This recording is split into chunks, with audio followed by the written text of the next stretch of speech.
अगर जब तुम गहरी रात में जागो अचानक पाओ कि तुम 6वीं मंजिल की खिड़की के बाहर खड़े हो तो यह कैसा अनुभव होगा।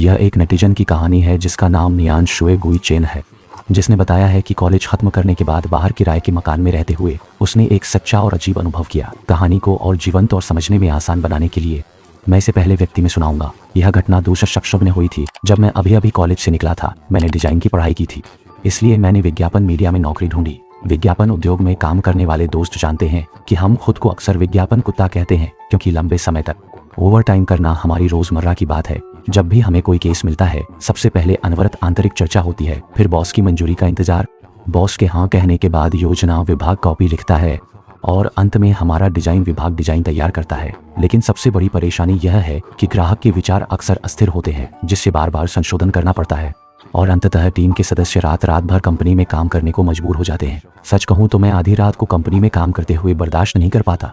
युवा हूँ कि पूरे दिन कंपनी में फंसा नहीं रह सकता। इंतजार करता रहूं कि योजना विभाग के बुजुर्ग धीरे धीरे कॉपी तैयार करें।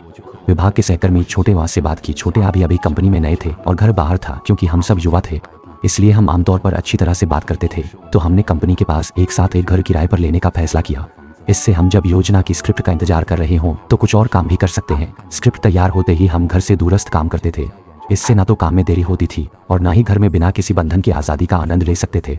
और जो कुछ मैंने अनुभव किया वह इसी घर में हुआ। हमने जो घर किराए पर लिया था वह 6वीं मंजिल का 2 कमरे का फ्लैट था। घर की सभी सुविधाएं पूरी थीं। इससे पहले वहां एक लड़की रहती थी जो दूसरे कमरे में अकेली रहती थी।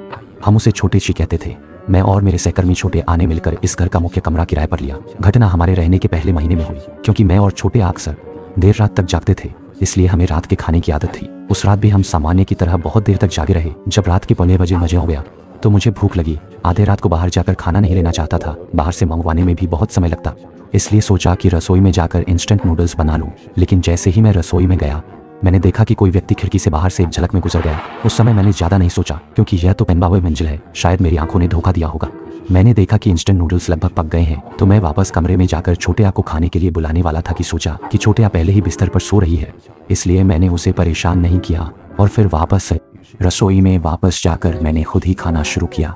लेकिन खाते खाते अचानक दिल बहुत दुखने लगा। उस वक्त पता नहीं क्यों पूरा मन एक गहरे दुख में डूब गया। साथ ही वे सभी नाकामयाब और निराशाजनक बातें जैसे पुरानी फिल्म की तरह मेरे दिमाग में बार बार घूमने लगी। मैं कटोरे को थामे सोच में डूबा जा रहा था।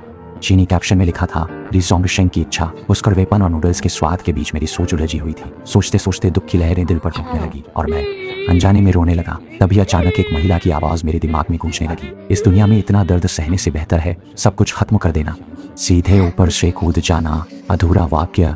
तब कोई दर्द नहीं रहेगा। उस पल मुझे ऐसा लगा जैसे मैं बहक गया हूँ।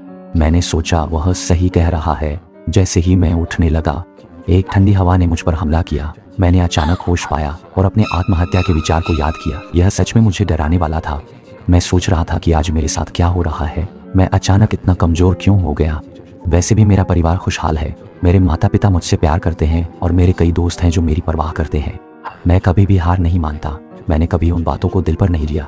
मैं समझ नहीं पा रहा था और आगे बढ़ने की हिम्मत नहीं कर पा रहा था। मैं अकेला रसोई में बैठा रहा था, बिना बर्तन धोए जल्दी से अपने कमरे की ओर भागा। उस रात मुझे बुरे सपने सताने लगे और उन सपनों ने बाद में मेरे जीवन में कई समस्याएं पैदा की। अधूरा वाक्य। कई वर्षों से मैं अकेले सोने की हिम्मत नहीं कर पाया।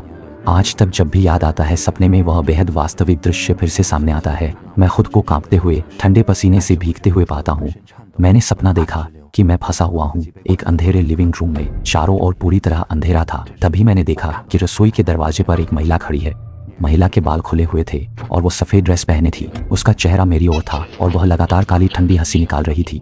मैं सच में बहुत डर गया था। मुझे धीरे धीरे एहसास हुआ कि यह महिला इंसान नहीं हो सकती। मैं अनजाने में भागने लगा अपने कमरे की ओर, लेकिन चाहे जितना भी भागा मैं कमरे में नहीं जा सका। ऐसा लगा जैसे मेरे और कमरे के दरवाजे के बीच एक अदृश्य कांच की दीवार हो।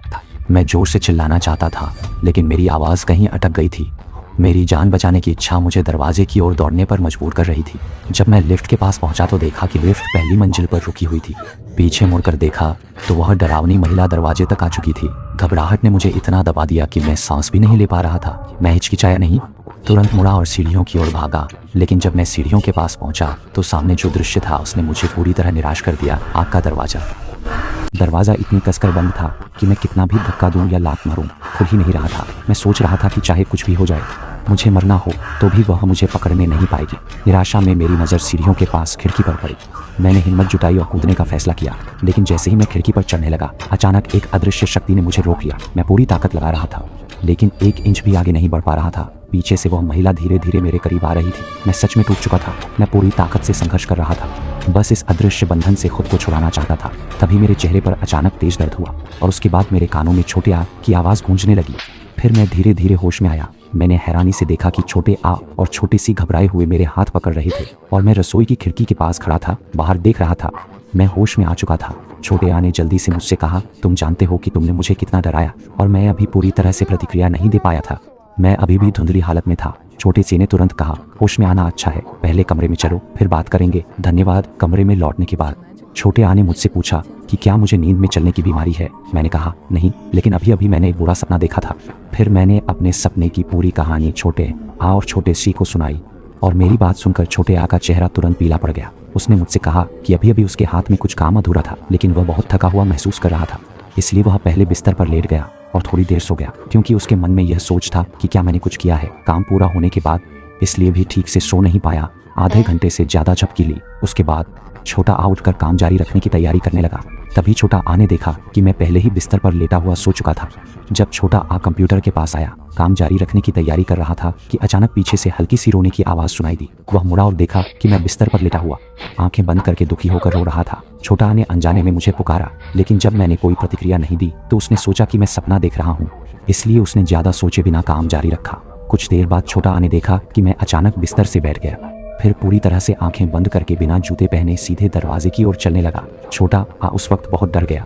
उसे नहीं पता था कि मैं क्या करने वाला हूँ। उसने मुझे कई बार पुकारा, लेकिन कोई जवाब नहीं मिला, इसलिए वह मेरे पीछे चलने लगा और देखना चाहता था कि मैं आखिर क्या करने वाला हूँ। फिर छोटा आ ने देखा कि मैं रसोई में गया, खिड़की खोली और नीचे कूदने वाला था। छोटा आ डर के मारे फौरन ऊपर चढ़ाया, एक हाथ से मुझे नीचे खींच रहा था और जोर से पड़ोसी कमरे में छोटे सी को बुला रहा था। छोटा सी जाग गया और जल्दी से दौड़ कर आया और मेरे दूसरे हाथ को पकड़ लिया। उस वक्त मेरी ताकत असाधारण थी। वे दोनों मुझे रोकने में मुश्किल में थे। मैं लगातार आंखें बंद करके खिड़की पर चढ़ने की कोशिश कर रहा था।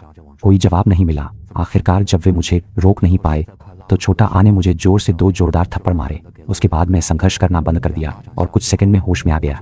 यह मेरे उस समय की नींद में चलने की पूरी प्रक्रिया है। आ के वर्णन को सुनकर मेरा दिल भी अनायास ही डर से भर गया। इस समय हमेशा चुप रहने वाला सी भी बोल पड़ा। उसके अगले शब्दों ने मुझे बर्फ की तरह ठंडा कर दिया, दिल दहला दिया। सी ने कहा कि वह बचपन से ही कमजोर शरीर की है।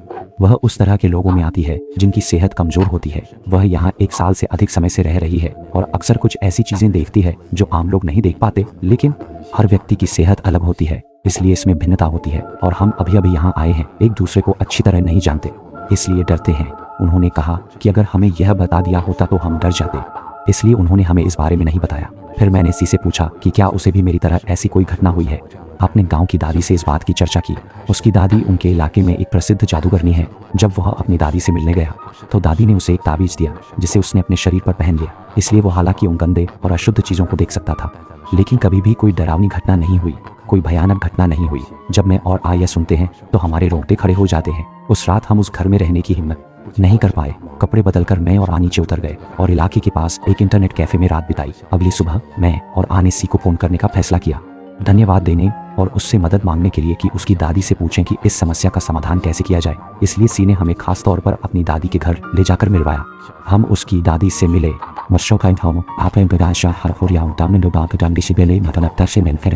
तो हमने पूरी बात बताई। फिर दादी ने एक बार बताया और अपने कमरे से 2 ताबीज निकाले। उन्होंने मुझे और छोटे को दिए ताकि हम डरे नहीं। यह ताबीज छोटे सी के ताबीज के समान था।